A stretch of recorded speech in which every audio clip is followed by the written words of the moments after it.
We killing the music. And here we are. Okay. Alrighty, folks. Welcome to NBNN. This is a live broadcast here. Special broadcast. We have Starr Long, aka Darkstar from Portalarium here, along with Jack and I. We are now broadcasting on WRFB Radio Free Britannia in-game. We are streaming on YouTube. We are streaming on Twitch. We are streaming on NBNN.info. And we're here to talk about, of course, player-owned towns, lot deeds, that first pick, all sorts of other things that become controversial out there. And, of course, I want to say welcome, Starr. How you doing today? I've been better. I'm a little hungover. Well, actually, let me rephrase that. I'm a lot hungover. Those of you who saw the hangout yesterday, we were silly enough to volunteer to do a shot for every $100. Yeah. Now, who came up with the $100 number? I thought you guys were a little smarter than $100. Well, I said $500, and then Dallas said, that's probably too high. We probably, that would be, you're only going to be on air for 90 minutes. So do 2 shots. And I was like, oh, okay, well, should we do something like $50? It's like, oh, no, that'll be too much. So then we settled like $100 shortly, and like on a typical day, that would have been, $100 in 90 minutes, would have been 3 or 4 shots at most. Now, I want to ask, we saw out there that initially it was billed as a 2-hour hangout. Was that a typo someplace? Did you guys initially plan to go 2 hours? Or did the drinking actually cut that a little bit short, with the absence of Chris, of course, being sick? We wish him a speedy recovery out there as well. Well, we mostly ran out of questions because since Chris wasn't there, we didn't want to tackle a lot of the combat questions, so we basically ran out of questions. Oh, well, that's rough. But the alcohol didn't help either. Yes, okay. So a combination of both, but mostly it was we just ran out of questions. Alrighty. Yeah, the alcohol never helps anything. It's always fun. We saw there's a lot of comments out there today that people were laughing and having a good poke of fun at. As you can see, we have what looks like a little protest out here and a little bit of a welcome and thank you. And, for one of the big things, this was especially on the folks' mind out here in EVL and the people who make books. We distribute them. That's something we got to touch on later, but we got an agenda today. We want to thank everybody out there for showing their support and thanks and for answering some of those questions. But today we got to go ahead and we want to talk about towns, we want to talk about lot deeds, and we want to talk about lot selection. Okay. I want go ahead and Jack, why don't you take question number 1? First off, let's not forget. We have a giveaway going on today. We're going to be giving away 1 Countach breast cancer package, courtesy of the folks over at Dragon's Fall. And Starr Long is going to pick a trivia question for you folks to answer, and we'll give you that trivia question a little later on. And the person who comes up with the answer will win themselves a nice Countach breast cancer package, courtesy of the folks over at Dragon's Fall. Okay. Jack, you want to take over for this part here real quick? Since we want to make sure that we cover all of the controversial topics in game, we really do want to start this interview properly. So based on, you do know this is coming. So based on suggestions from the community and a few starving zombies on the forums, we really do need cannibalism in game. And based on some people's drunken comments and conversations that you may or may not have been privy to, cannibalism will be implemented soon. What are your actual thoughts on cannibalism? My actual thoughts, the real thoughts, I think I've been pretty crystal clear each time this has been brought up, that there is not going to be cannibalism, contrary to what my nefarious partner in crime Lord British might have you believe. Now, we get a lot of pleas from the community. People want to see some kind of way to incorporate just even the most minute things so that they can role play this. Now, of course, we always throw back to the babies getting massacred and other UO, titles and stuff like that. So we always get a laugh out of it. So we had to go there just, Absolutely. And I understand the desire, and I understand the. Now, is the community wrong for asking for this over and over and over? No, there is, especially as an adherent of chaos, there is no right and wrong. Good answer. However, Good answer. there is a what will be in the product and what won't be in the product. Gotcha. And, Gotcha. This firmly falls in the won't be in the product. And this isn't a, pre-wipe, post-wipe, read the doc, bro, thing. This is a, we're just not doing that. Alrighty. So there you go. Alrighty. So, I'm no sorry, I made Jack cannibalism. cry. He's going to quash this every time we bring it up. Okay, we got to try. Yeah. We'll get in there some way. You'll be in the stew. Now, of course, Sure. the real reasons for today's topic is player housing, player-owned towns, lot selection. There was a lot of controversy that, of course, spurred you to go, Laz, we got to talk. And I don't think until we spoke, and we could have chatted a little bit more then, and you made it easy by going, hey, would it be easier if we had an interview and you came on and we sat down and we went over this? Because there was a lot of confusion out there. And as you see, after that conversation, that spurred another 15 plus pages of comments on that. So I would want to just ask this. The stuff that was discussed in that topic, because none of it's public right now, is any of that still on the table with, do we ask that actually in detail here, Jack? Is any of that You still on can the ask table? it.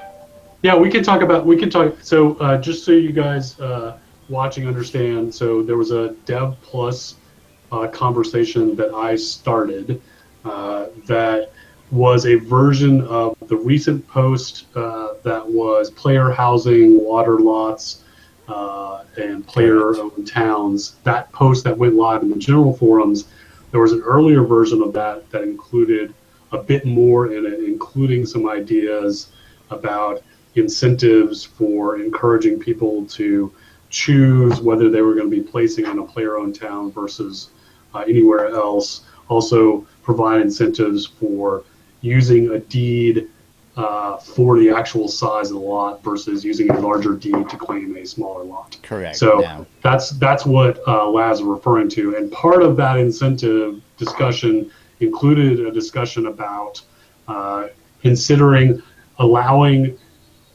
player-owned town lot placement to ignore the lot selection sequence, to just go in whatever order they pleased. And that was debated in that thread back and forth. And what swayed me from allowing that to go forward was an argument that was put forth that basically said for that time period, you would be providing a significant advantage for players placing in player-owned towns versus elsewhere, because basically in the form of storage. So, and those participating in crafting, in the crafting economy specifically, this would be, potentially a significant disadvantage to them if they were choosing not to place in a player-owned town. And so that argument swayed me from pursuing that further. Okay, So right now, the idea that player-owned towns don't obey the same sequence as everywhere else in the lot selection sequence is currently off the table. right. So you've gone ahead and you've put the post out there as how things are going to be laid out, and you were soliciting, the ideas from the community, and we definitely understand the intent behind that, because that gives you guys a better idea of what you need to place in order to get everybody situated to head to launch. So yeah, I was just curious whether that was still a thought before we moved on there, just to see, because there were a lot of other arguments against it as well, and I'm glad it's off the table for everybody's well-being. Now, part of that conversation, was like we heard rumors of the possible changes there, and one of that was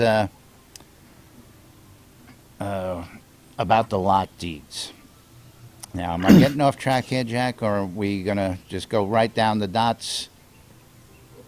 You're very garbled to me, Laz. Sorry about that. So I think I can answer this one for Laz. I think the way he was trying to say is, with the current thinking, is this going to allow anybody to place any lot in a player-owned town after final wipe? Or is it going to still be follow the exact schedule? No, that's not what you wanted to go down? It was, basically, it was on the use of the largest lot was where we were. The largest lot? The largest lot misconception, where people were telling me, no, if you got this pledged here, you got to use this lot. And I'm going, I've never seen that said. And, everybody was speculating on this, and that's why I was pushing for an answer. Right. Oh, so I know this. I know this question. Okay. So this is specifically, and we actually weren't clear either way. So this is on us. It was a big misconception. So I mean, that's what we're here for, is to explain how this is going to work, so everybody knows this is how it's happening, folks. So at this time, the way lot selection works is you are restricted to claiming one lot during lot selection until the last group, which is group 91, which you can claim all the other lots that you have lot deeds for available in the world. Okay. And so, but there is no restriction on which deed you can use in lot selection versus that final group. Now here we got into an argument on terms, which was, people were defining them as pledge deeds, store-bought deeds, and differentiating between the deeds. If you pledged and you had two lots, we're saying your first lot was a pledge deed, and the second was an add-on, and then the store deeds were then a third category. And now you said to me that we don't differentiate, but we understand there's a difference between lots on your account from a pledge and lots that you can buy in the add-on store. Yes? No? I can't take a lot that I bought. Super hard to understand, man. Really? But I think I understand what was coming through there. So, the point I was trying to make in that is that we don't the way the lot selection sequence. You'll note that Group 91 basically says all of the add-on store lots and all of the secondary lots. So what that implies is that if you are a property owner, but the only lot deed you have is a lot deed that you bought through the add-on store, that would be your first opportunity to place a lot. Okay. Conversely, if you were a pledge property owner and you had like a pledge deed, but you also had add-on store deeds, and you also had secondary deeds if you had a high enough pledge that had secondary lots on it, then at that point you could claim a second or third or however many lots you own. But what the point being is, all we're restricting is the number that you can place, not the type at this time. So that's actually good news for the community. So if I am a Lord of the Manor, that means I can place my town, although I'm not a Lord of the Manor, my town deed first instead of the castle lot. Now, this actually brings up another question: is what happens if I want to unclaim my lot during my time, my designated time, and claim a different lot because I saw a better property that I wanted? So to prevent sort of like just using that to abuse and like camp and things like that, there will be some sort of cool down. We don't have a exact time period for that but we're gonna have a dry run of this in April for the April wipe. Oh, interesting. And at that point, we'll test some timing related to that, but we don't have a time amount.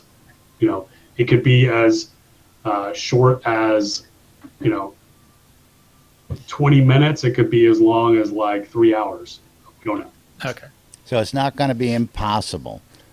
People can place one and continue to scout, and if they so find another one, they can uproot and reclaim during their period, essentially. Yes, but that's a risky proposition though, because there's going to be an interim period, you know, where There's a Yeah. timer. you know but yes, you can do that. Yes, it is not impossible. You can change your mind during the land rush. Okay. Is another, yeah, that was just, you know, people have asked, and we were curious because, you know, Yeah. I'm running down the road and I've got a target, and I go, okay, my target's not there, but I got another one I'm okay with, but I'm going to keep scouting, and all of a sudden I go, wow, I love this lot. You know, can I get rid of the one that I settled for? And that was, you know, something people wanted to know. Yeah, And- we'll control it either through timing or number or some combination. Like, you know, you can change your mind like 5 times or something like that. We're not sure yet, but we're not going to prevent you from changing your mind. Right. Okay. Good. Now, quickly back on, again, the usage of any deed. Now, again, I'm going to use myself as an example. I have a Sure. high pledge tier and I have a lower pledge tier, but both have multiple lots. Now, if I want to take a lower level lot from one of my lower characters and hand those deeds over, I'm free to use those deeds as long as it's only one lot in my time and in my selection. Is that correct? Yeah, so as much as possible, like I'm going to step back a second to a bigger picture statement Okay. to remind everyone. So as much as possible, except for a very small handful of quest items, we consider everything in the game a commodity. Yes, So absolutely. we consider everything in the game something that can be traded, and the value of an item, as much as possible, we try to put the value of things on the items themselves, not on the account. So yes, you can trade. You can have like use a lower level deed or whatever. Now, let's use that same use case and talk about what perhaps one is a benefactor and one is a founder. There Right. are some restrictions related to those specific deeds. So, for instance, if you gave a benefactor a regular deed, there's basically regular deeds and there's founder deeds. Okay, Founder and deeds, the only difference. Yeah, go The ahead. only difference between a founder deed and a regular deed is founder deeds are the ones that can claim water lots. I was going to say we got water lots on our mind with that as well. So Okay, so cool. this will let me answer that question Yes, while all we're right, cool. Okay. So yes, you could give your that smaller benefactor deed to your other founder account. But that founder account won't be able to claim a water lot with that regular deed. Absolutely. Okay, and that was one of the clarifications. Another question, again, was on the water lots, and we're going to discuss water lots here in a few minutes. You still having trouble hearing me? Or is this a little better? Yes, you're breaking up again. I don't know why. But Yeah, we're with jumping the all water over lots. this But, question. and so to go back to the can you trade? Yes, you can trade deeds. You could give deeds to another person, have them claim. However, just to be clear, that person will have claimed that lot in their name, and there will be a Yes, cooldown. yes. And so there's that is, while possible, there is a risk there that if you're trying to use that to claim a lot for someone else, you're potentially giving up your window to claim. No, I'm using my particular situation because I want to use a village lot somewhere, and Yeah. I share amongst myself, and that with the restrictions and travel and stuff, I don't need to have houses all over the world with different characters to do that. I need one and one. I have a little place you see where we're sitting right now. This is where I live. I have player-owned towns. I'm going to put keep in my player-owned town and make that all nice and beautiful and grand. But yes, if I so choose, I can take that lot and have no worries. I know I'm giving up that lot, but they're all going to one character eventually anyway for me. So that's why I'm using myself as that particular I'm topic. sure what you said was very interesting, but I did not understand I am so sorry. 90% of it. So I'm so sorry. As I don't know why I'm not coming through. Maybe let me just I don't check know my what. mic. Well, the people are saying that you sound good on your His own stream, Yes, but it doesn't. So whatever's coming through Google Hangouts is How's what's being that? garbled right now for Lass. is Oh, that I any see. better? So yeah, that's a little better, Lass. Okay. What'd you do? I think the stream was actually picking up my webcam instead of the regular camera. So I hope that fixes it for you there, Starr. Can you hear me ranting? Oh, yes. Now you sound great. Yeah. Now you can hear. Now I can actually hear what you're saying. Yeah. So Yeah. I was using myself specifically because I plan that all my deeds are probably going to land on one account anyway, to build my town, to build my vision of what I want, and I understand that now that character is further down the line. I'm not trying to hold a slot for him. I just want to use placement of a specific type as my first pick in the world. That's all. The rest of it, I don't care if I wait 2, 3, 4 months. As long as I get one shot at one lot, and everybody understands that it doesn't matter which lot deeds they use or how they use it. Yes. That was a big contention, and I'm glad you can hear me now. So let's go back to the water lots real quick. Sure. Since you're saying that they can only be claimed by founder Yes. deeds, Correct. is there a plan at some later date to maybe offer a either via the add-on store or in-game a new special water lot deed? Or one maybe particular for player-owned towns. We ask this because we see the potential for a lot of water lots that are just going to be unusable out there with the amount of water lots that are available to the world, the way we see it. And it's just a curious question. How do we look at that? If that comes to pass, which we don't see any scenario where there are unclaimed water lots, because water lots represent less than 1% of the total lots in the game, including all the player-owned towns. Okay. So you, in any given scene some scenes don't have any water lots at all, and in the scenes Absolutely. that do have water lots, they represent less than 1%, and in some cases they represent less than 0.5% of the total lots in the scene. And so this idea that there will be this abundance of water lots, I think, is unfounded. However, if by some thing we are unable to foresee, that becomes an issue, then we will absolutely reconsider this. And I know that there's also a part of this whole idea of player-owned town only deeds. Now we've heard that out there, but that was another speculative thing. Now I'm looking at this more of a player-owned town owner point. When you say there's going to be enough, of course, the water lots. Realistically, there should be enough water lots for every deed available in NPC and other towns, not inclusive of player-owned towns. Is this correct?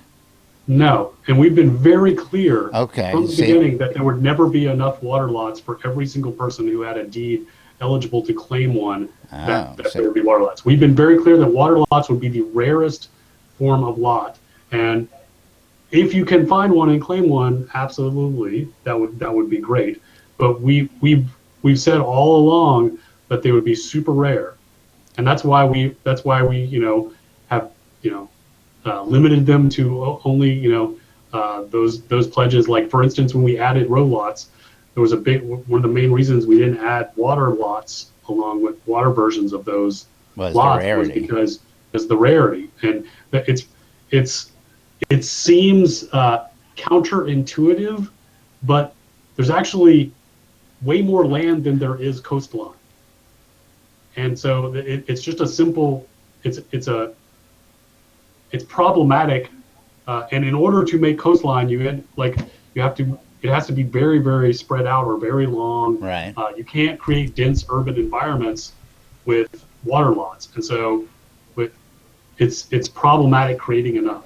And so that's why I think that it's going to be the opposite, that people won't, if people who really want water lots, you know, it will be unlikely that they'll be able to find them in NPC In the or NPC player-owned towns. towns, and so Interesting. they'll be going to player-owned towns for the overflow, and and even there it'll quickly fill up because even in those there's not that many. Okay. Interesting. Yeah. I know this is a question I about water lots. I actually asked Hutch about whether or not the grasslands template would actually have enough land for, or enough water space for the Duke Island keep. Now, yeah, we're going to get to that as well, but good point. He said yeah. no. No, okay, good. Yeah. Straight Yeah, to Hutch the said point. flat out, no, that's never going to happen. But the underground will. So we're modifying the underground. We're making a variation of the underground template to make that one big lake big enough to support a Duke or a Lord of the Manor island. Oh, very nice. That's pretty cool. That is. I own one of those. That's real cool. And you know, and although Hutch said no, never. I mean, there's nothing saying that we might not at some point make a grassland variation where we enlarge the water area to be large enough for an island. Yeah. That's good news. That's good news for a lot of people out there. Okay. Should we talk about islands? Because isn't that one coming up too? Well, as far as what about the islands, the Duke Island Keep, Laz always wants to know when it's going to be in game. Oh, we had a conversation on that, and well, one of the things about the Duke Islands, and I don't think it's noted in here, but we're going to move on to actual templates and player-owned towns and such. But one of the questions, again, was curious, and I think Jack covered it, was will all the templates support the insertion of that when it comes in? But we just got an answer to that, which is most likely no. We know the grasslands will not support it. But in the future, have you guys thought about that? It would be changed. To make sure that player-owned towns support that for people? Or, I mean, you guys have the numbers. Is that something that's even needed to be thought about for the most part? Well, I mean, I think that just comes into the decision making for when you select the town. So, for instance, like the Snowy Mountain one. The one that's coming in? Well, no, that one's been in for a while. That's one of the Pax Layer variants. It's got a small frozen lake, so it's not going to have. That particular template won't ever have. Now, I see. I got you. Like in the future, we might make another Snowy Mountain template that has an open lake. A coastal one. Like the current Snowy Mountain template is like a plateau with a small frozen lake. That's not saying we don't in the future make one that's a coastal Snowy Mountain template that could have space for an island. But as far as we don't plan to make every single template support the Duke and Lord of the Manor Islands. Okay. That was just a curiosity. We do plan to have, a wide selection of biomes, that do support the island. Gotcha. Now, of course, go ahead, Jack.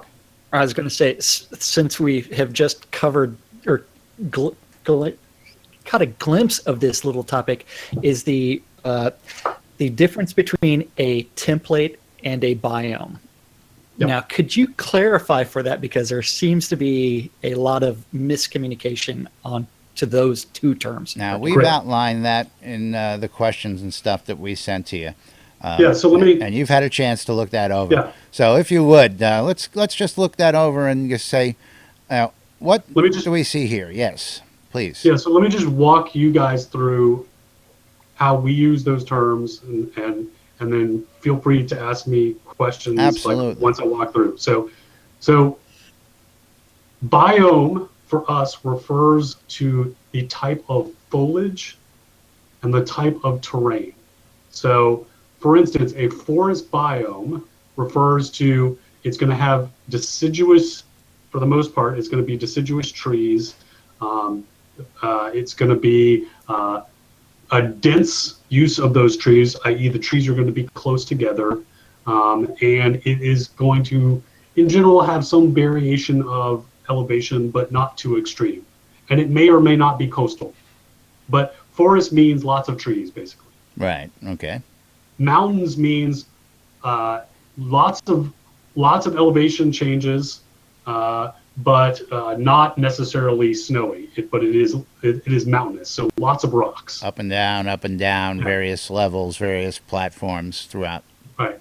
Grassland is mostly flat and grassy, very little trees. Swamp is lots of water, swamp and swamp-like trees and moss. Desert is dry and rocky with instead of trees, it's going to have like cacti. Underground is a big cave, and instead of trees, it's going to have mushrooms and different kinds of fungi. Snowy mountains are basically the same as mountains, but covered in snow and ice, and they're going to have evergreen trees, so pine trees mostly. Okay, gotcha. And then island is kind of a catch-all, but it's basically going to be a small piece of land surrounded by water. But that one we're going to play around with as far as that one's the loosest as far as I was going to say, the way I see it, the island, you can do every variant of biome across the map with that one pretty, I want to say easily. I don't know what it takes to code this, but it looks like the easiest map that you can lay forest over, lay snow over, lay desert over, right. So and play with it. Right now, the current island template you would call a forest island. Okay. So that one's kind of, if we could go back and change that one, I probably wouldn't have that one listed as its own biome, but it is what it is, and we're going to leave it that way. Just don't want to throw more confusion into now, it. But for the underground and the island, we can understand that because those really are two separate worlds, being an island self-contained and underground being underground. And so that's biome. Biome for us refers to the type of terrain we're using, and it refers to the kind of foliage that we're using. Okay. And in some cases, even the skybox itself. So for instance, the sky and the fog that we use in the swamp is different than all the other ones because it's more foggy and hazier than the other ones. And in the case of the underground, we actually don't even have the skybox. We have the ceiling of the cavern. So correct. Yeah. And so that's biome. So that's when you go to build your town, the first thing you decide is what of those 8 biomes do you want to have? Do you want it to be a forest, a mountain, a grasslands, a swamp, a desert, or an underground? Once you decide that, then you pick from a set of templates. And for us, a template is with that biome, a bunch of different layouts and variations of those layouts. And by layout, I mean, what is the actual sculpt of the terrain and the arrangement of the flat areas in relation to each other. Okay. So a template is a combination of biome and layout.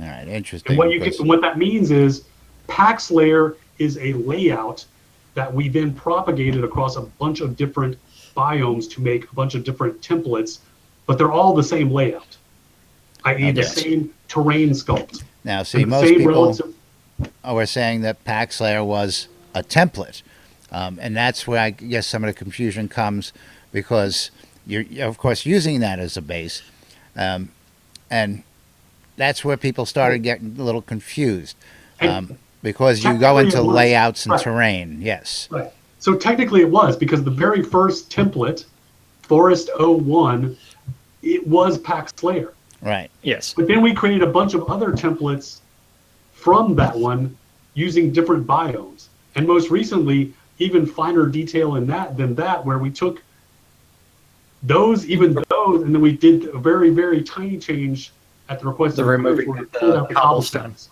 Yeah. Yeah. So in the document that Laz and myself sent you, or Laz sent to you, where it has template 1 Pax layer, and it's in beside that is the list of biomes that are currently represented by that one template, which is Forest 01, Desert 01, Swamp 01, Snowy Mountains, Forest 01A, and Swamp 01A, which are the ones with the A are the removing of the cobblestone and filling it in with trees or whatever. But like when Vengeance was initially released, this is where the confusion comes in. The official communication said this is a new template, not a new biome. So it's one where. But it. And then it the same with the swamp. The swamp was listed as a template. So. But it was a new template with for a that new biome. Right, so it was taking an existing layout, putting a new biome on it, and making a new template out of it. Yeah, I understand the confusion. Yeah. But for us, I know where you're going with this because it's a new biome it's a new biome. That means it's also a new template for that biome. So it's one where it fulfills both criteria at the same time. Because it's a new usage of the existing template, but when it's applied to a new biome, this template is now available in this biome. right. So So it does become a new template. yes, I mean, essentially it becomes a new template, but that's where a lot of the confusion became for many out there who come to us as well as ourselves, because we're looking at it and we're going, well, okay, that's just Pack Slayer template with a new biome. So we assume that, and this is what everybody else is saying, is that, okay, so we'll have Pack Slayer and we'll have 8 biomes.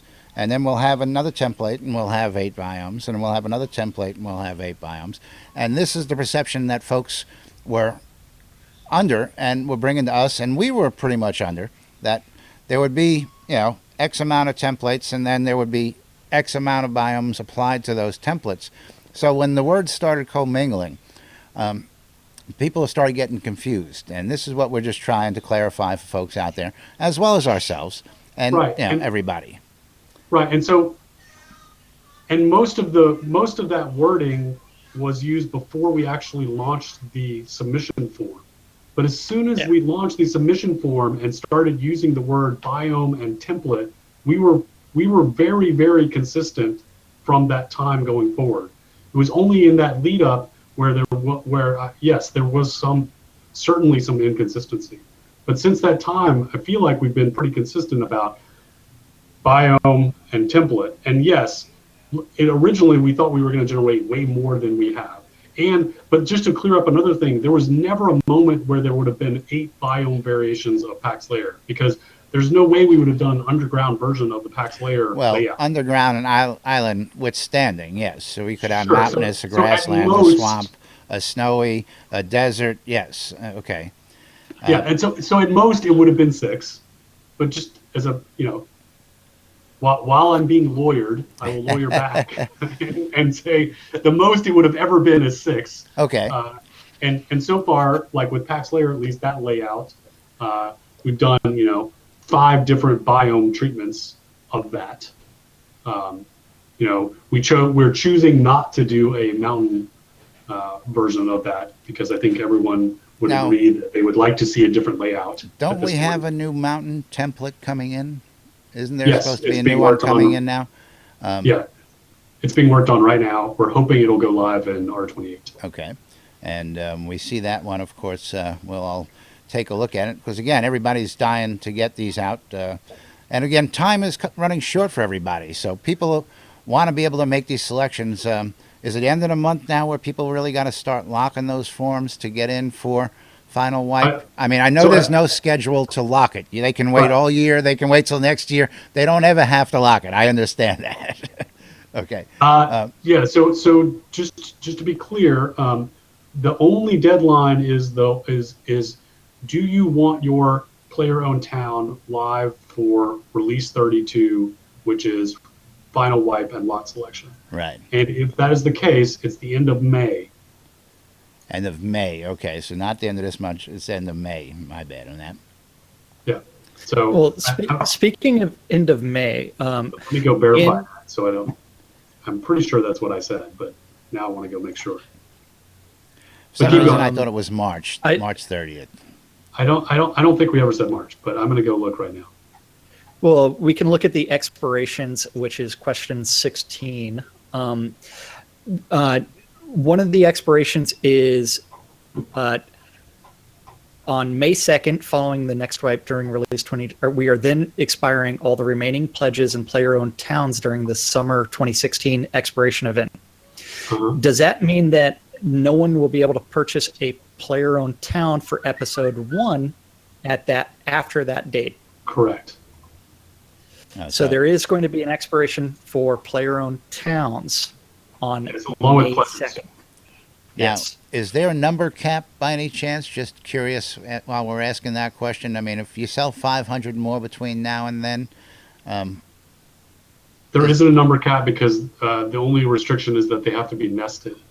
Right. Okay. Which actually, is there a limitation on the number of towns that can be nested to a town with brings us on overworld to access? another question. Correct. We had originally talked about having some sort of restriction, but we were not enforcing any kind of restriction at this time. It's basically how crowded do you want your town to look with lots of people? With the Well, is there any kind of approval for saying that, hey, I'm going to allow this person to nest with my town, or is it something where there is no approval from the original town owner? No, both owners have to agree, I believe. Have to agree. Because we don't want Greek connections. Oh, come on. No Greek connections? PvP in the form of player-owned town connectivity.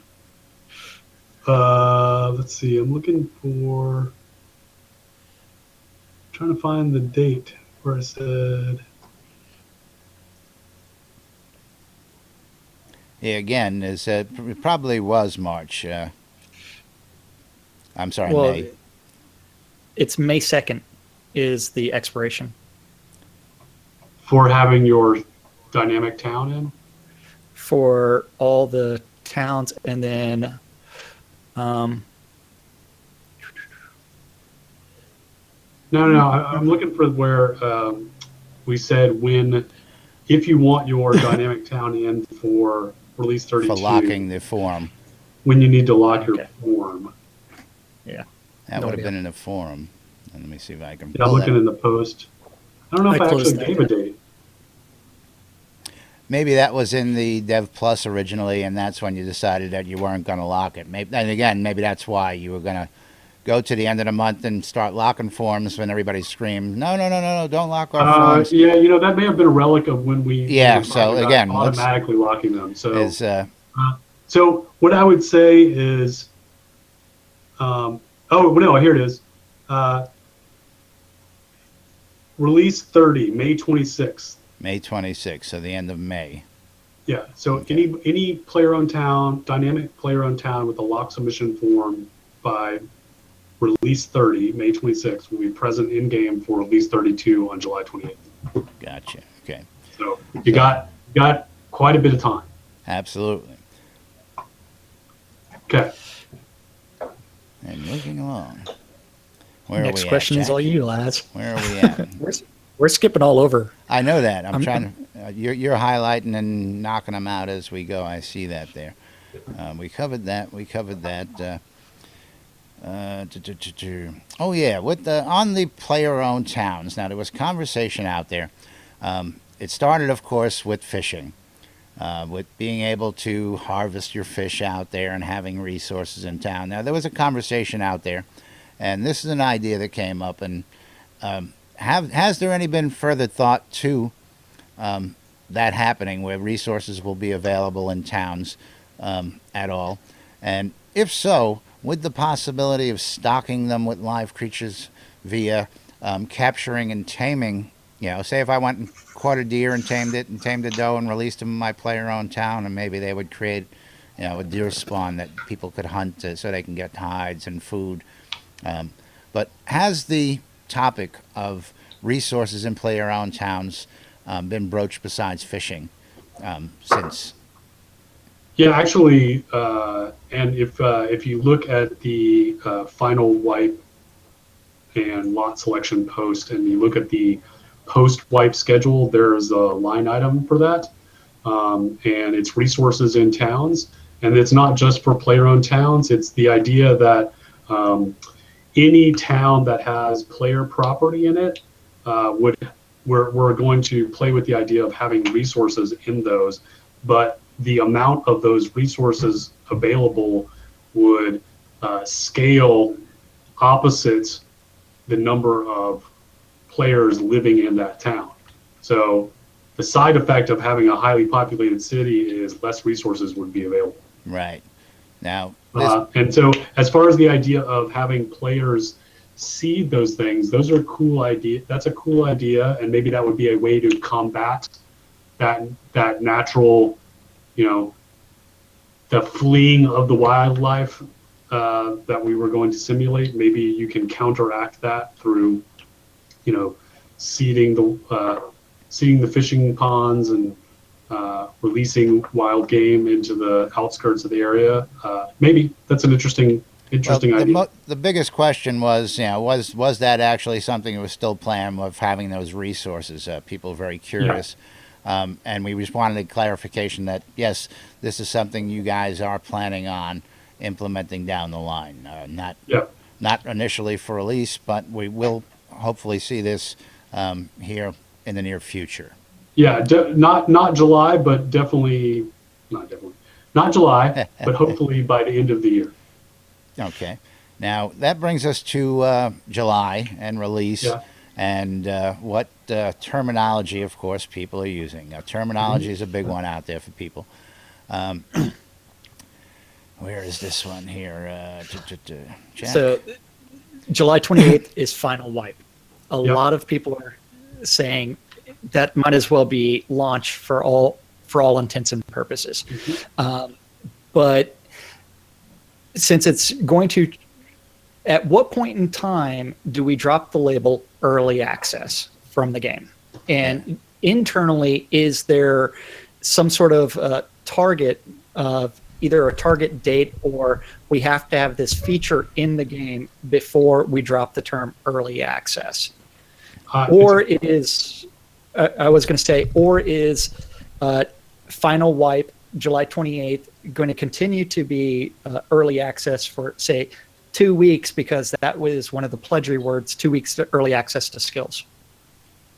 So I have what I hope is a fairly simple answer, which is, we plan on maintaining the early access status until such time as we fulfill all our Kickstarter promises. Okay. So there's a set of features. There's a set of features that we promised during Kickstarter that aren't going to be ready by final wipe, including the ability to play all the way through the story to the finale, even though you'll be able to play through the 3 main storylines, which I think we're going to talk about in a second. You won't be able to play the finale part of it. Also things like town sieges and castle siege scenarios, heraldry. There's a list of features that are in that post-wipe schedule that were promised during Kickstarter, and until those are fulfilled, we don't believe we can lift that early access status. Okay, so that basically is the guiding force, is fulfilling all those promises in order for the removal of early access to come down and say we are at final product or at launch and release. Yes.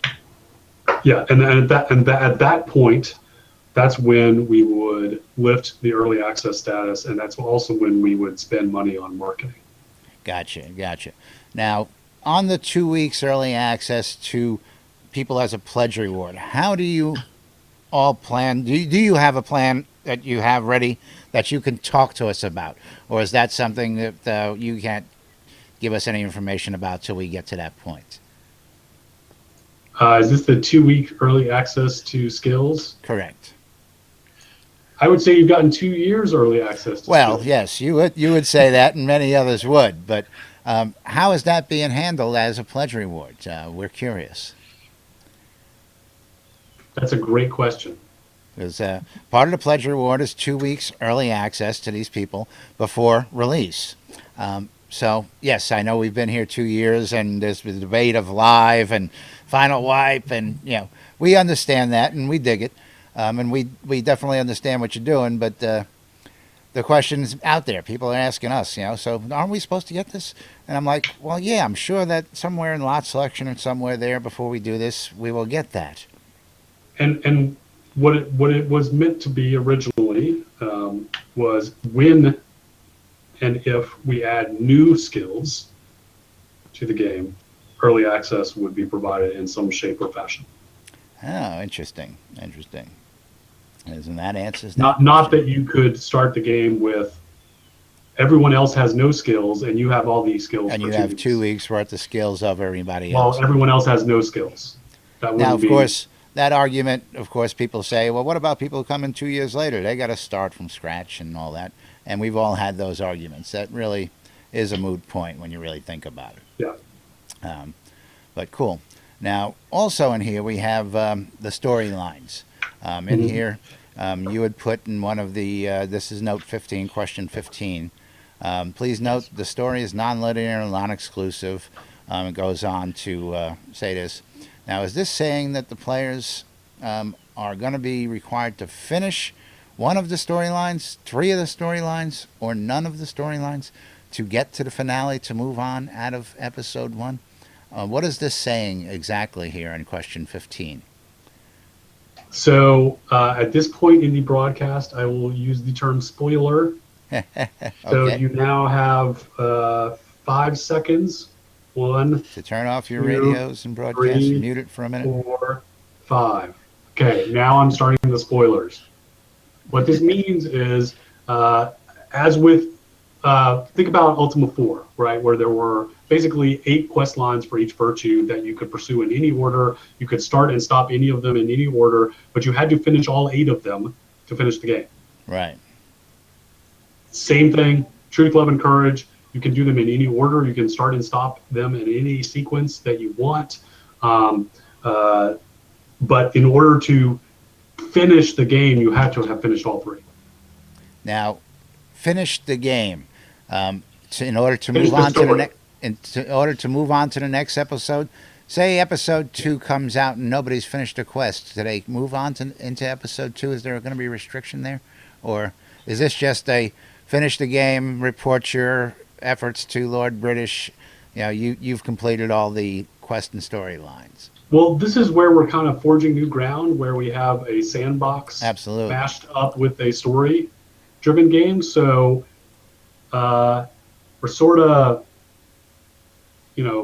inventing here, but the idea would be part of a episode 2 would be, another landmass or land masses. Yeah, So another set of land to go explore and a bunch of scenes associated with that. And there wouldn't be any restrictions about going there and exploring any of that. Gotcha. And there might, we don't have a final decision on that, but there might be gates on what kinds of story, if at all, that you could pursue without having done some of episode 1. But maybe not. Maybe the way, Tracy and Richard write that story, which, by the way, other than some very broad sketched outlines, we don't have that story written at anything like the level of detail that we have for episode 1. It's not defined, honestly, what, if any, restrictions we would put in place on your ability to go pursue episode 2. All right. So, not sure yet. Good information nonetheless. I love this as again, beating new ground, blazing new paths, and we're happy to be here along for this ride with you. That's for sure. But again, questions. Yeah. People are out there, and again, sometimes it kills Jack and I because we read a lot of this stuff and we try and stay out of it. And we just watch what people speculate about what was not said, about how it was said. And of course, we got to jump a little bit on this bit. And when we find something that's hits home, we got to go, listen, we need answers. And that's what really caused me to go, hold on, he never said we couldn't do this. And everybody was shoving it down my throat. And I said, stop. I want an answer. Well, and And as here we I, are. you know, and that's why I reached out to you and said, please just call me. And, Yes. and this is and this is why, and I said to you too in that conversation we had, like, whenever you guys feel like it's needed, and we need to do one of these, and that there's a set of questions that builds up, and that that we're not getting the answers. Either I'm not offering enough clarity in the forums, or we're not getting enough clarity in the Hangouts, or some combination of that. Just like, ping me and say, hey, can we do an interview, and we'll get right on it. Yes, and again, like we always feel that we're bothering you guys, and we try not to do it. And as much as we tout that everybody's got a voice out there, send that mail, send that forum post, because you guys read all that. Sometimes we ignore our own advice because, we like to, be up on all this news and have those answers before, anybody else, because we read this stuff. And then when we get and these... I try really hard too. I mean, people Yes, can and how often I'm in the forums. And I know responding everybody and- dogs and you. not sleeping. Well, we're hence the trying term, not don't to lawyer give me, you bro. ulcers. Trying what? I says, hence the Not give you term, more don't lawyer me, ulcers. bro. I miss Jack there. I'm on lots of medicines. Like I won't get ulcers. Yeah. Yeah, because we do know that some of the way that you have to intentionally phrase things has to be ambiguous. And the community likes very cut and dry answers to things.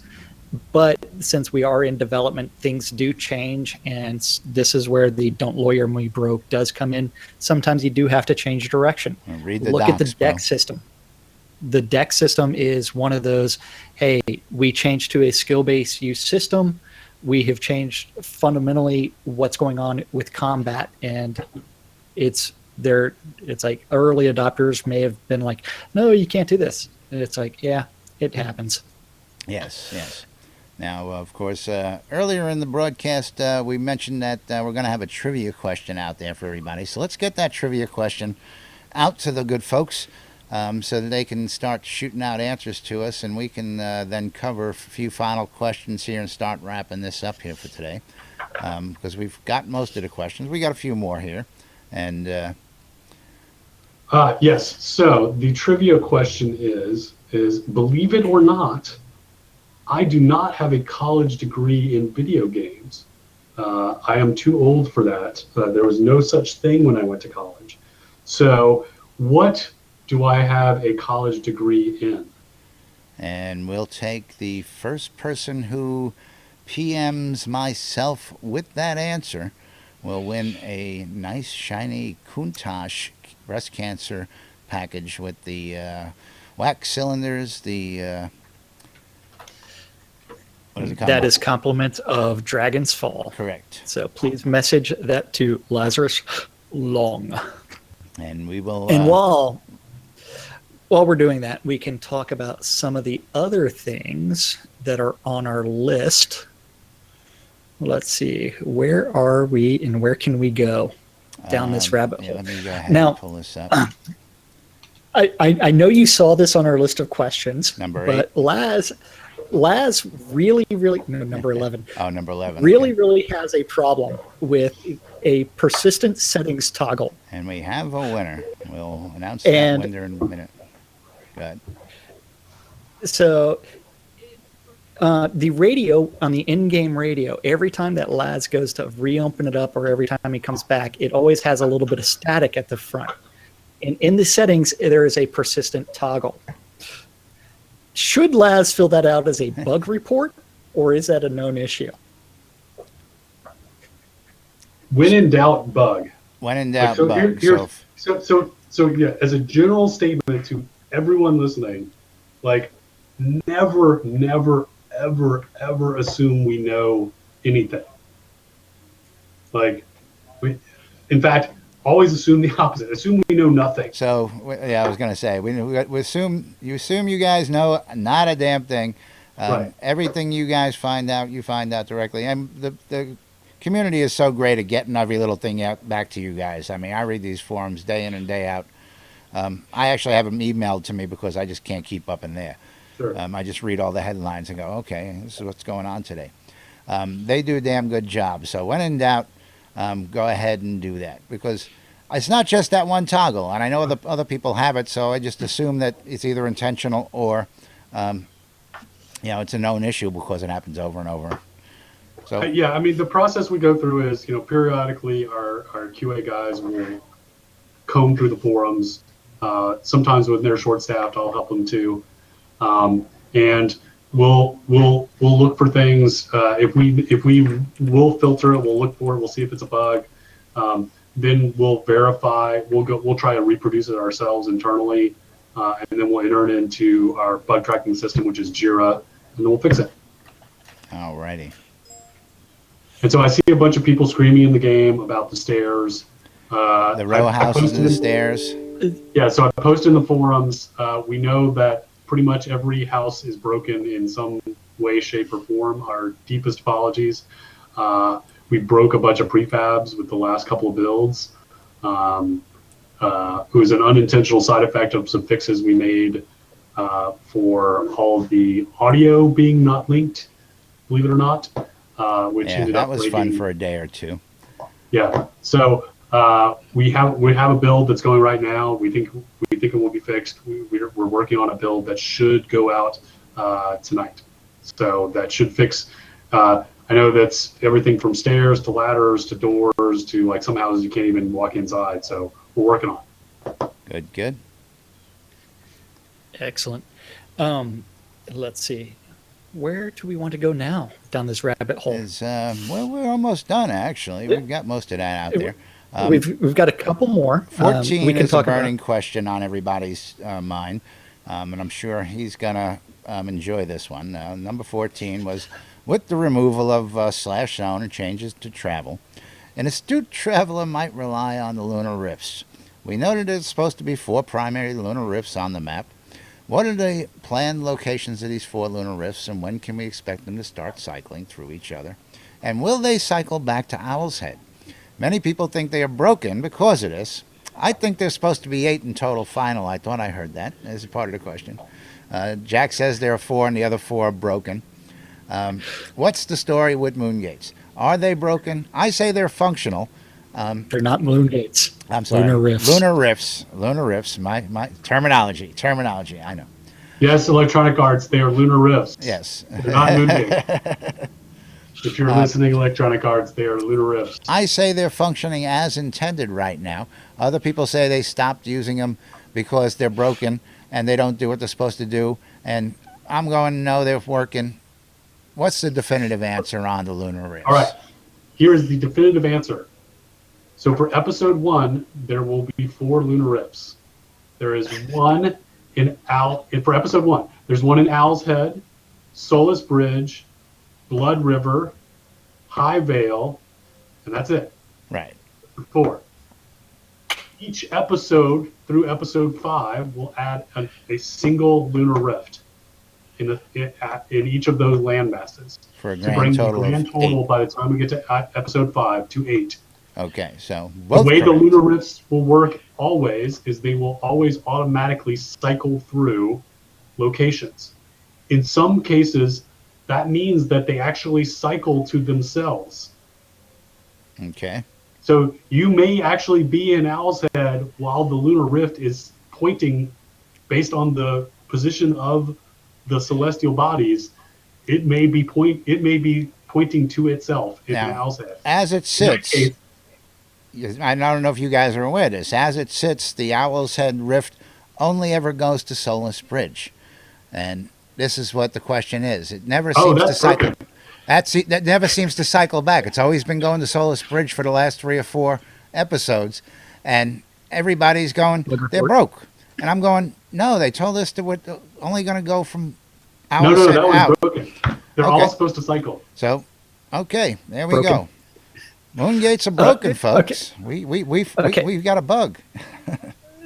Okay, Starr, this is not on the list of questions, but Okay. if you actually look at the lunar rifts and the the ring, and it's supposed to be the different it's supposed to be based off of the moon cycle, and it's got pictures of the moon to tell you when it's going to go to each location. We have 2 moons. No, we have 1 moon. No, we now have 1 moon. So the lunar rifts Oh, we got a based spoiler off here? of, Spoiler off alert? of Daedalus, or if is it only based off of Tremel and Feluca? So you're saying it's only based off Daedalus? Yeah. It's based Okay. off the new lunar body. Gotcha. Okay. And that was not in our list of questions. No. No, it was that's a good one. Is But yeah, so if the Owl's Head lunar rift, they're all supposed to cycle, and they're all supposed to cycle on the same cycle. okay. It's been my understanding that you can go from Owl's Head to Solis Bridge, but you can never make your way back to Owl's Head anymore. It's been that way for the last couple of releases, and if I'm wrong, somebody please correct me, because I know I've stopped using them except for going outbound.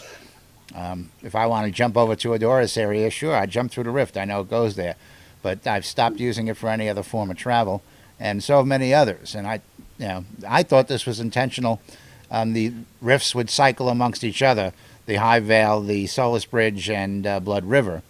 But so now we know it's a broken feature there, folks, and I'm sure Starr's going to get that into JIRA right after we finish. No. That's not Star's job. That's your job. Yeah. You need to /bug. I don't hear your fingers typing over there. But anyway, They were, but they're typing something else. yes. Well, I'll get it. Don't worry. But No, okay, no. so Make Laz do it. Make Yeah. Laz do it. he wants to make me work even more than I do over here. I kill you. Okay. So, silly question back to player-owned towns. Okay. With the difference between static and dynamic towns, we know that after wipe, we are going to be revisiting the static towns. Now, what amount of time do you expect can be dedicated for individual static towns to be developed? And what kind of modifications can a static town owner expect?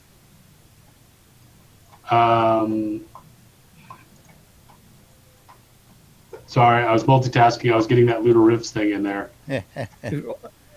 You weren't supposed to be doing that. That was I supposed to be know. Laz. I did it. No, did it too late. Okay. Okay, so the question, if I think I heard it right, is when we start working on static towns, what is the level of customization players can expect us to execute? It will vary from. This is one of the ones where we're trying to remain the most ambiguous. Yes. Because,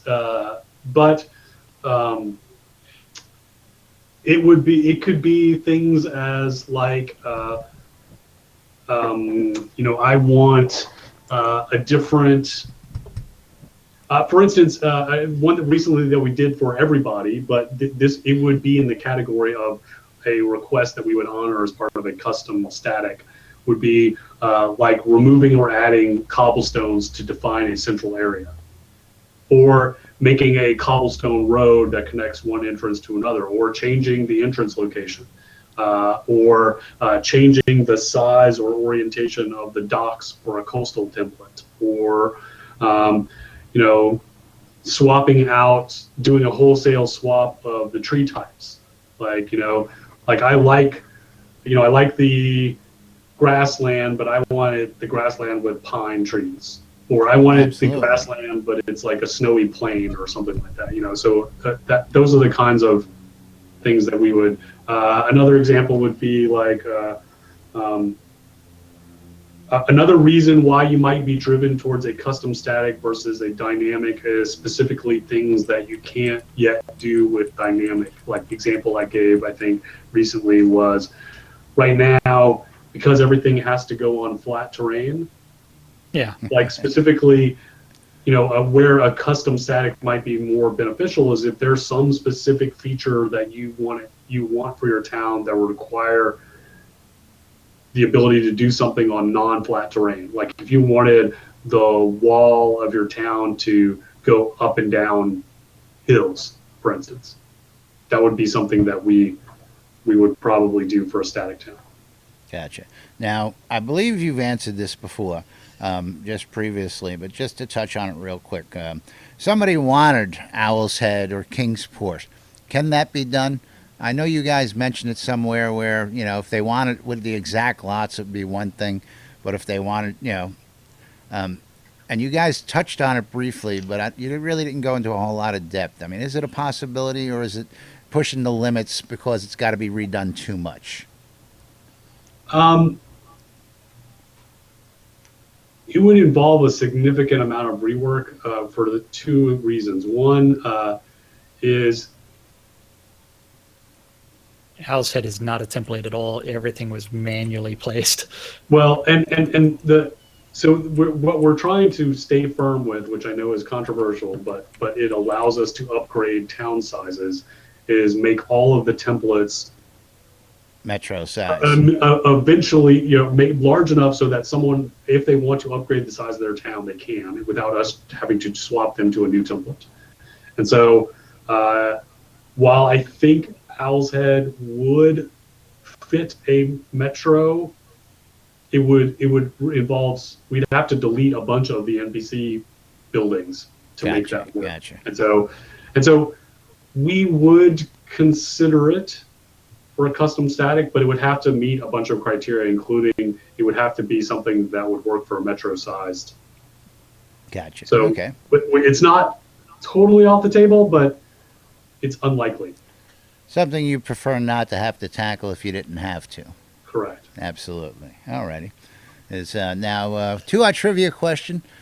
Kendrick Darrow was the winner with the answer. And Starr, would you tell everybody what you have a degree in?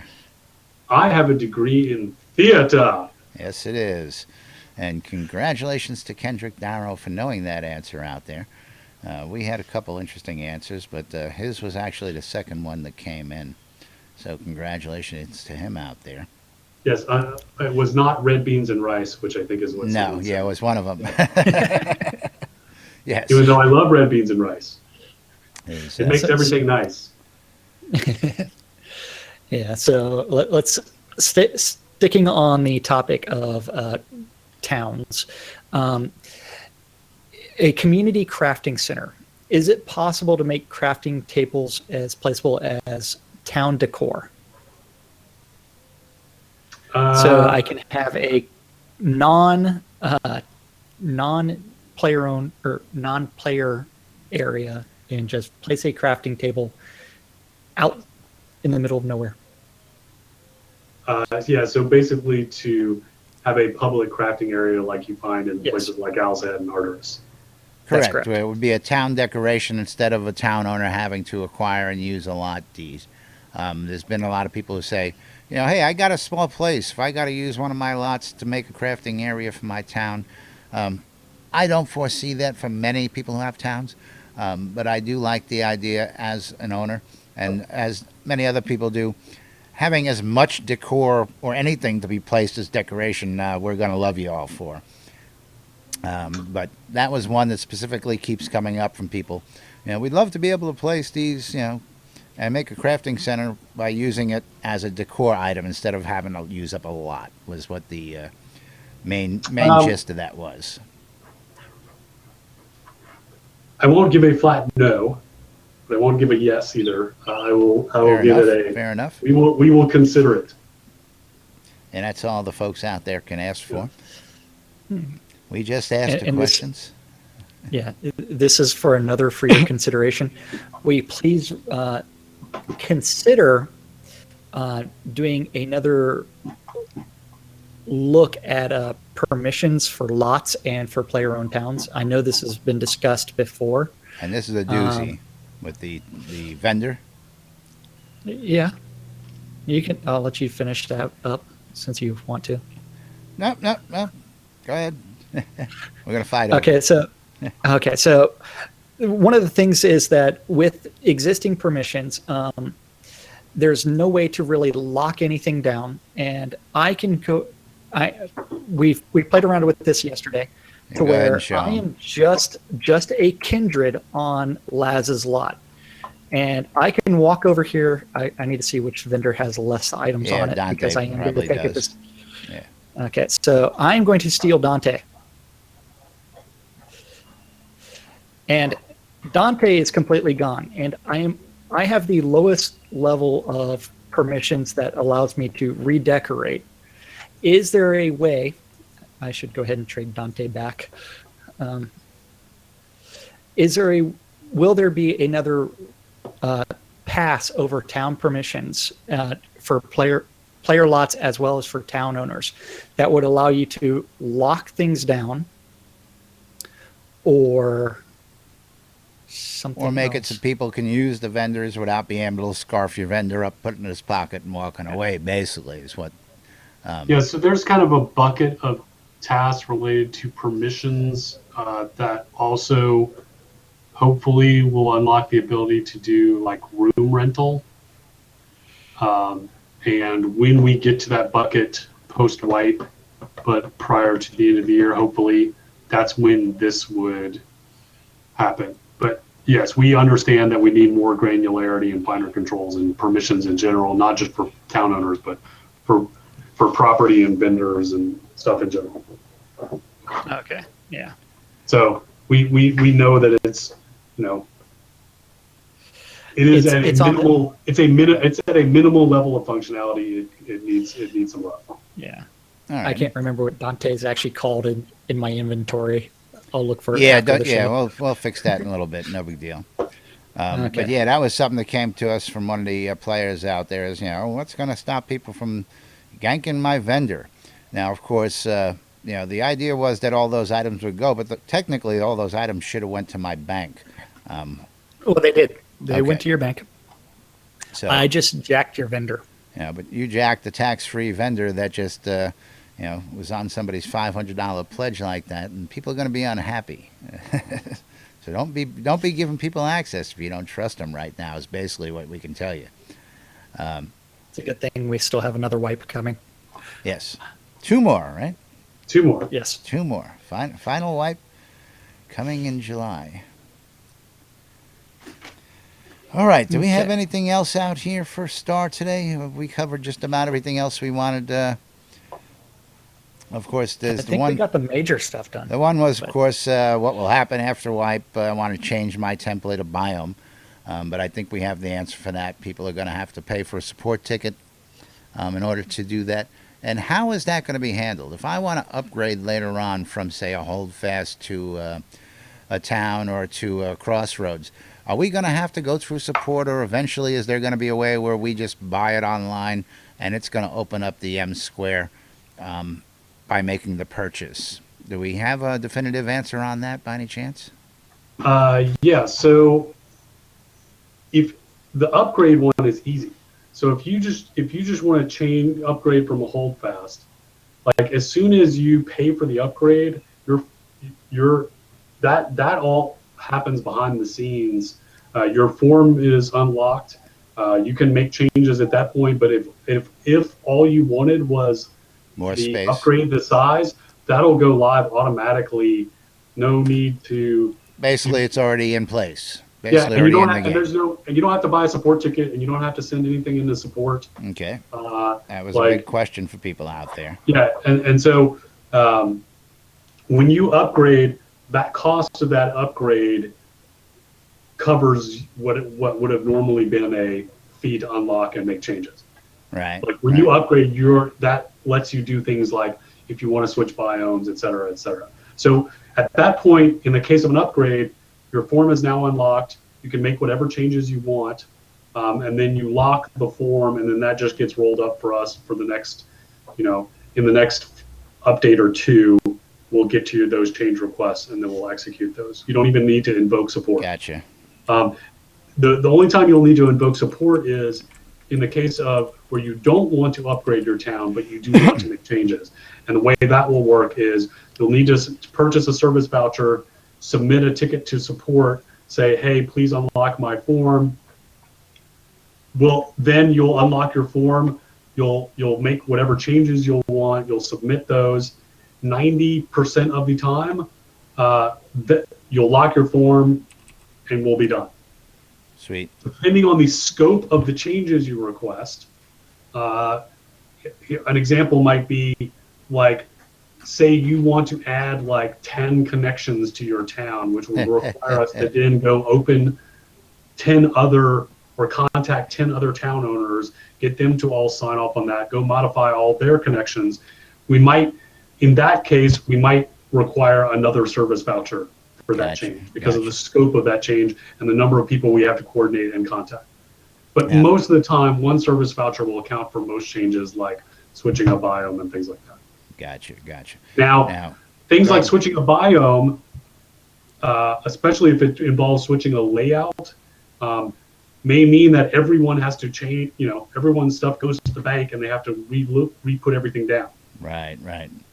That means everybody gets booted. Everybody's got to start all over again. And Hopefully the fast movers are in by that point. yes, hopefully the Yes. magic movers will be in place Yes. and all that good stuff by then. So that's good.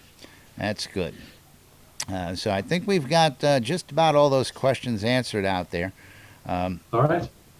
Of course, this one burning question is I've got from Ezekiel Cooper. He wants to know when he's going to get his stools in his bar. Taverns still have no stools. He's still on that tirade from that forum post. Oh, the NBC, the NBC building taverns. Yes. Yeah, we have some. We have some significant pathfinding challenges with the NBC buildings that we still Really? have not Okay. solved. Yeah. That's good to know. Is Which is like why you can't put NPCs in the NBC buildings, for instance. yeah, hadn't tried actually, to tell you the truth. Yeah, that's the irony of the NPC buildings. They is don't actually You can't hold put NPCs. NPCs in them. Oh, I hadn't tried yet. Haven't Yeah, gotten they're that truly point of ironic in development. that sense. That's good Yeah. to know. We're Yeah. going to get that fixed though eventually. Yes. Yes, Okay. that will be fixed eventually. Okay. Cool. Yeah. Check. Yeah. So I would like to thank you for Starr for sitting down with us. It is greatly appreciated that you're taking the time to answer questions from myself and Laz and the community. Thank you so much for being here. My pleasure. Yes. We'll try not make a big stink in the forums anymore. We'll bring it right to you next time if I get that passionate about something.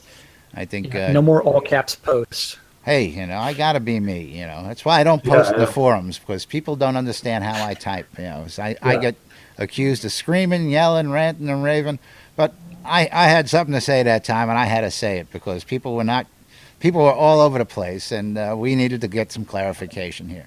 And of course, this, I'm sure, tomorrow we're going to get people who go and ask these same questions, and they're not going to watch the interview, and we're going to answer it over and over. So we try and just diffuse a lot of that. Of course, Casey's got the one burning question. Do we throw it out there for him for giggles and grins, Jack? Yeah. When is bacon going to be in game? That's a great question because bacon is magical. Yes. Exactly. I mean, the Yeah. world revolves around bacon. As the pigs don't Yes. give us any bacon. I mean, we would I'm go gonna get into, right on that. we would go into sheep boning, but that's another whole topic in itself. But the big question was, are there going to be enough lots for everybody out there when we go to release? Was the big question that we had to ask because it wasn't asked in a postmortem for giggles and Yeah. grins. Yes. Just to say we asked the question. Yes, we know there's going Now, to be plenty of lots. There will be Casey's, enough lots. I promise. Casey's threatening to kill me right now, so But he would like to throw in his request for cupcakes again. one more time. And Okay. yeah, one more time. Yes. All right. But yes, thank you very much for being here with us today, Starr. Yes, absolutely. My pleasure. Great to have you. And again, the audience has been asking a lot of these questions. I'm glad to answer that for them. Again, you can see the crowd out there. I got thank yous Yeah. out there and all that fun stuff. Community loves you guys down there. We love you guys. Keep up the great work. We'll try not to keep you too preoccupied with little petty stuff, and we're going to try and keep the air as clear as we can for everybody out there on all these questions. Thanks for joining us, and we look forward to a revisit one more time at launch. Can we do that once we go to full launch? I'm not talking about wipe. I'm talking about launch down the line. We come after Yeah. you. Well, I'm sure we'll talk before then. you got, like I've told you, you guys have access to me. So Yes, you know, absolutely. I'll come on air whenever you want me to. All righty. I'd say I know where you live, but I don't. Can we lawyer him on that You one? know where I work, though. So. Yes, I know where you work. I know what you drink. That's right. Just keep him stocked in Tito's. He'll be a happy camper as long as you don't force feed Not him for 40 I shots don't in a need more day. Tito's I think I'm gonna lay off Tito's for about like a month. There you go. Alrighty, folks, All right. we're gonna wrap it up here. Thank you again, Starr, for joining us today. Jack, thanks for helping with all the questions and keeping everything on point and on track here. Thank everybody for joining us in game. Thanks for everybody joining us on stream. We're gonna get out of here. We will be back on Monday with, of course, Lunch with Laz and Jack at noon Central Standard Time here in Shroud of the Avatar. Thanks, everybody, for watching. We'll see y'all next time. Old Geezer and Tina, if you guys want to go ahead and play a little traveling music for the folks here. Shroud is already doing that for you. Ah, you beat us to it. Cool. Yep. Thank you, Starr. All right. Thank you, everybody, for watching. And we are going to clear on out of here. Yeah, normally at the end of the show, we do all kinds of whispering that's grossly inappropriate, but not today. All right. Well, thanks for sparing me. All right, gentlemen. Thank you, Starr. Sure. I do mean it.